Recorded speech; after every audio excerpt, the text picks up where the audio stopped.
বালি লুট চলছে। এখানকার ওসি আইসিরা তারা কোটি কোটি টাকা তুলে এসপির কাছে পৌঁছে দিচ্ছে। এসপিরা 25 ভাগ টাকা রেখে 75 ভাগ কালীঘাটে পৌঁছে দিচ্ছে। এই বালি চোরেদের হাত থেকে নদীগুলোকে বাঁচাতে হবে। তাই মনোভট্ট মমতা তাড়াতে হবে, মমতাকে তাড়াতে হবে। আর আপনাকে বলি, সেমিফাইনাল হলো এসআইআর হলো সেমিফাইনাল। 7 লক্ষের কাছাকাছি নাম বাদ গেছে। আজকে রাত্রি 12টার পরে ক্লোজ হয়ে যাবে। 16 তারিখে ড্রাফট ভোটার লিস্ট। তারপরে 1 কোটির বেশি নোটিশ পাবে। যারা সিরাজুলের বাবা মফিজুল সিরাজুল তার বাপের নাম চেঞ্জ করে হাফিজুল লিখেছে, এদেরকে ধরা হবে। এরা ভারতীয় নয়, বাংলাদেশের মুসলমান। যে রাস্তা দিয়ে এসেছ, ভাগো এই রাস্তা দিয়ে, ভাগো এই রাস্তা দিয়ে। কোন ভারতীয় মুসলমানকে নিয়ে বিজেপির আপত্তি ছিল না, আজও নেই। কিন্তু আমরা বাংলাদেশি মুসলমান রোহিঙ্গাকে রাখবো না, আমার ভাত খেতে দেব না, আমার জমি দখল করতে দেব না। এ মাটি ভারতীয়দের মাটি।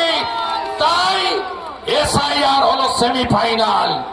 অনেক চুরি চামারি হয়েছে, বিএলওরা জানেন না। ফর্ম নিয়ে নিয়েছে আইপ্যাকের লোকেরা, বিডিওরা এক শ্রেণীর সহযোগিতা করেছে। ধরা এরা পড়বে, নিশ্চিন্ত আপনি থাকুন।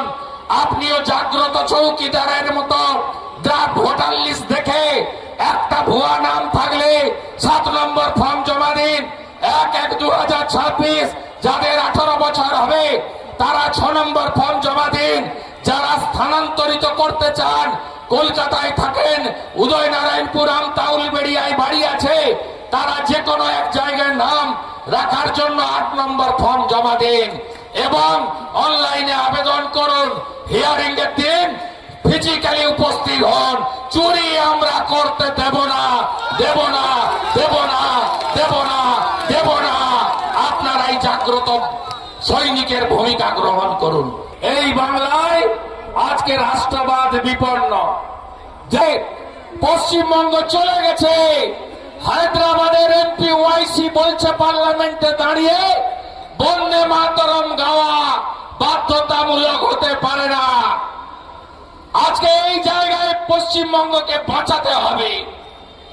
আজকে পূর্ব পাকিস্তান, বাংলাদেশ, আজকে সেখানে যে সংস্কৃতি, যে কালচার আমদানি করা হয়েছে, ঠিক একইভাবে এপারেও সেই কালচার আমদানি করেছেন মমতা বন্দ্যোপাধ্যায়।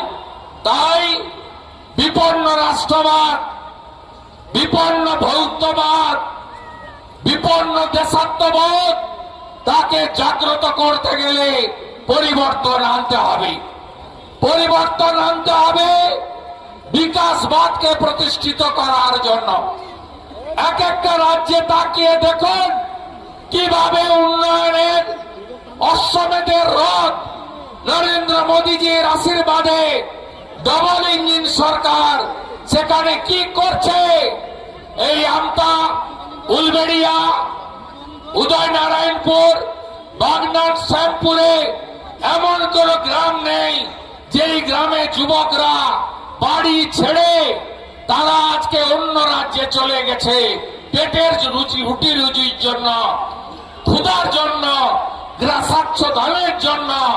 আজকে এর জন্য দায়ী কে? দায়ী মমতা বন্দ্যোপাধ্যায়।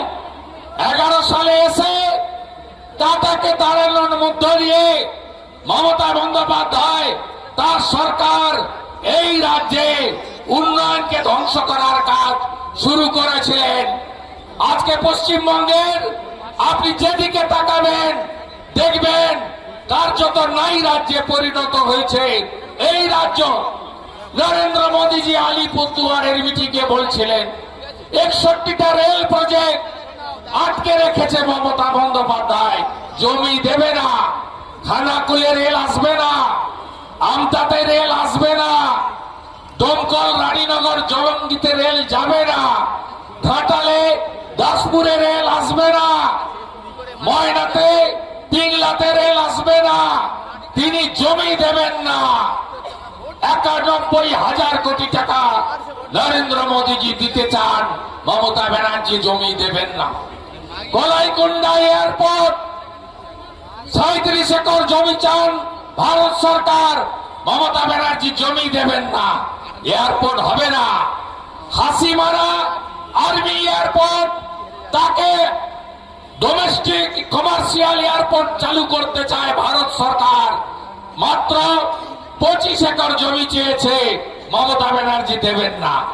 বাগডোগরা এয়ারপোর্টকে বাড়াতে চায় ভারত সরকার, মমতা ব্যানার্জি জমি দেবেন না। কলকাতা এয়ারপোর্ট আরো একটি এয়ারপোর্ট ভাঙড় বা কল্যাণীতে করতে চায় মোদীজির সরকার, মমতা ব্যানার্জি করতে দেবেন না। মমতা বন্দ্যোপাধ্যায় গত 14 বছর 14.5 বছরে মোট কারখানা তাড়িয়েছে, টাটার কারখানা সহ 6,888। ডাবর চলে গেছে মধ্যপ্রদেশে, জুট মিলগুলোয় তালা, আরেকটা পেট্রোকেমিক্যাল চলে গেছে পারাদ্বীপে। আজকে আমরা গোটা পশ্চিমবঙ্গ নাই রাজ্যে পরিণত হয়েছে।